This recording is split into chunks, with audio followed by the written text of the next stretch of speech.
Museveni wakufuga aleke n'ekiramu n'olengera oli ataddeko akakofiira awaga mumpe omwaka kati tuli myaka emeka. What is going on? Bantu ne bafa, baana b'abantu bali mu makomera.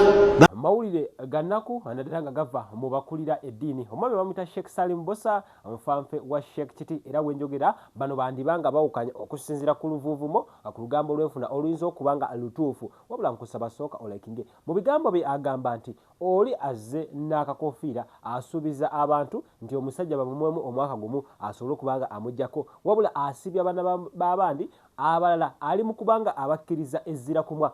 Njagala osooka ombulire bampetanzi omwami ono alinga alumba abubuwen okusinziira ku byonna ebigenda mu maaso, era abaana ba Nuupu ate okusingira ddala abasiraamu nsaba osooka bawulire nga bayokootinga ebigambo ebiviira ddala mu Kurani. Gwe atalina akakofiira lwaki togenda n'omuggyako? Gundi mmwe ijjinni oba naawe amajinni gakulinnya bulinnya. Dwe twawandiika naawe ekiwandiiko nti ffe ab'obukofiira tugenda kuggyako Museveni mu bbanga bwe riti.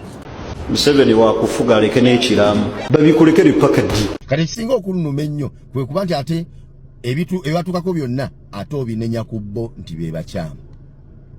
Kiragala tugamba nti abaaliwo ku mirembe gy'omubaka Muhammad Sasama nga alwana n'abalabe b'obusiraamu, basahaba abattibwanga babavunaananga ku ye ti Muhammad lwaki tova mu lutalo abaana b'abantu bafa. Bino bigenda kukoma ddi? Bye baawambanga ne babuzaawo babavunanga ku Muhammad sallallahu bawamba abaana b'abantu basibwa. Bino lwaki tobivaamu? Bwe kiri gwe okutuuka okuba nti abattibwa ng'abatta omumanyi, abasibwa ng'abasiba omumanyi, abawambibwa ng'abawamba omumanyi, n'omala obudde bwo ng'otudde oli mu bantu oyogera naye ng'obuleminga abawambibwa, abattibwa n'abasibwa nti be balina omusango, nti ono akulembeddemu mu bannayuganda olutabaalo olw'okulwana okweggyako abakufuza abasibira mu bbwa ng'ate gw'onenya nti ye mukyamu. Allahu akbaru kabira. Seeka ngamba nti eno AIC gwabyogera bwe gwabyogera byawukanira ddala n'okumanyako n'entegeerayo. Nze ndaba tosaana kuba nti gwabyogera. Gundi mmwe Allah subhanahu wa ta'ala ow'ekitiibwa atugamba mu Qur'ani ey'ekitiibwa Surat An-Nas ng'eggwako wansi atugamba nti minal jinnati wan nas, ne mu bantu mulimu amajinni. Kati amajinni gatandise okwolekerwa, tutandise omanya nti muli majinni bantu mmwe. Kati seeko omulamba ovaayo otya n'oyogera ebigambo bwe biti? Can you imagine? Seeko omulamba oli mu kudaalira abantu be batta, abantu be bazituusaako obulabe, abantu be bakolako obulyaza amaanya. Seeko omulamba ate naye jakkirizaamu ate gyasomesaamu, wabula ebigambo byayogera birabika nga abamu bagamba bikontana n'eddiini, okusinziira nti ne nabbi yalwanirira obusiraamu era bamubuuza ekibuuzo ddala yali musaale, lwaki bannaddiini abamu bavudde ku mulamwa ate lwaki abamu bajja mu mbeera oba oliawo ne balabika nga abeerabisizza okusinziira ku bantu we boogera ku social media. Nkuleetera bye boogera, njagala naawe mpe endowooza yo awo mu comment section. Manyi kiki ekikositinga nkakasa nti obimanyi. Omanyi ebyafaayo by'olutalo olwali wakati w'omubaka Muhammadin sallallahu alaihi wasallam n'abasiraamu nga beerwanako nga balumbiddwa abalabe b'obusiraamu.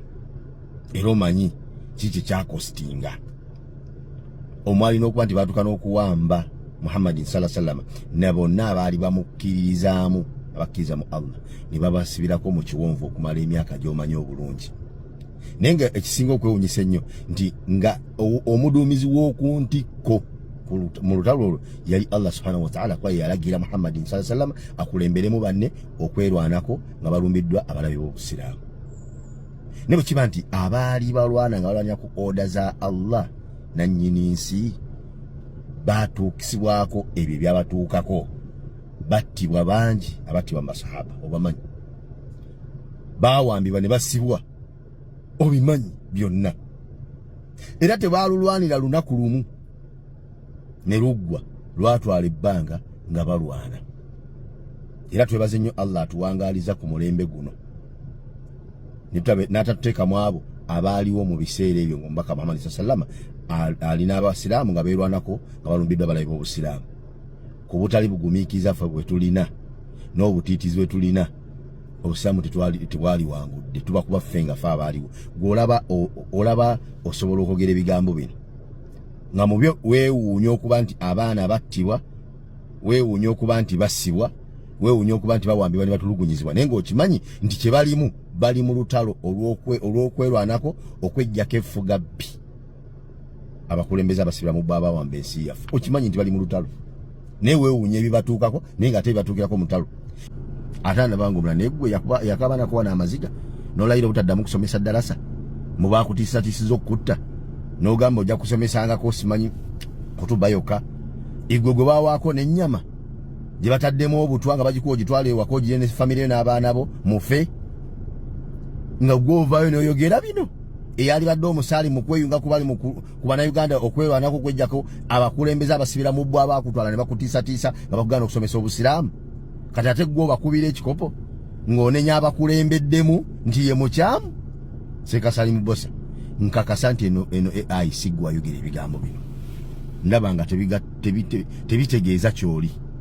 Assalamu alaikum wa rahmatullahi wa barakatuh. Amanya n'eddoboozi Haji Abudu omusomi w'edduwa nkola ku nsonga ez'enjawulo emirimu nga gikutataganyeko ebyenfuna byo nga bidobonkanye ne oba oli bweru wa ggwanga emirimu gyakucankalanako jangu kusomere ku dduwa okuva nedda edduwa zaabaawo edduwa zisomibwa omuntu n'oterezebwa mu mbeera yonna ebadde ekwesibyeko ekusibyeko akanyaaga. Nina ekyoto kye nsobola okukumira wadde oli bweru wa ggwanga nga toli kumpi wano n'ofuna omukisa ogwo nawe n'osomerwako ku dduwa nga nkuteddeko n'akabaani Allah ajja kukusaasira ajja kukwanukula. Kuba ku nnamba yange y'essimu 0752 44 71 56 ne ku WhatsApp kwendi mpereza obubaka sobolo kuyamba. Assalamu alaikum wa rahmatullahi wa barakatuh. Ijini oba naawe amajini gakulinnya bulinnya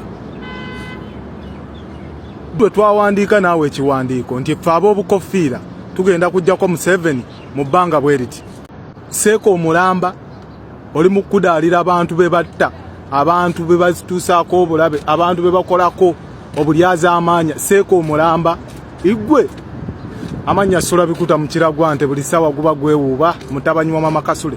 Tambuza video likinga commentinga sharinga gikole ekintu kyonna gistitching gireposting kugambe gikole ekintu kyonna esobola okutuuka ku Seeko ono Sali Mubosa. Bwe muba mulidde ssente za Museveni mwe bamaseeka abawejjere muzirye mukole emirimu gyammwe gye baba wadde okukola naye temukudaalira bantu. Tosobola kugamba nti gavumenti ebonyaabonya abantu etulugunya abantu ate ng'esinga tulugunya basiraamu. Ekibinja kyaffe kyennyini ekya sunnati Muhammad sallallahu alaihi wasallama kye basinga otulugunya naye mwe bamaseekaseeka mmwe kambayite na bisajjasajja mmwe ebisajjasajja muvaayo ate ne mukudaalira abantu abali obubi. Naye gundi mmwe tusabawo ekitiibwa Allah subhanahu wa ta'ala atusinkanyeeko nammwe tulabe oba munaagenda mu jjana oba munaagenda mu geyeena. Bye musomesa abantu si bye mukolerako. Amadini amalala ge tuyita nti si ge gali ku mulamwa ng'obukatuliki obuprotestanti n'abalokola abamu be bavaayo ne boogera ku bulumi abantu bwe balina.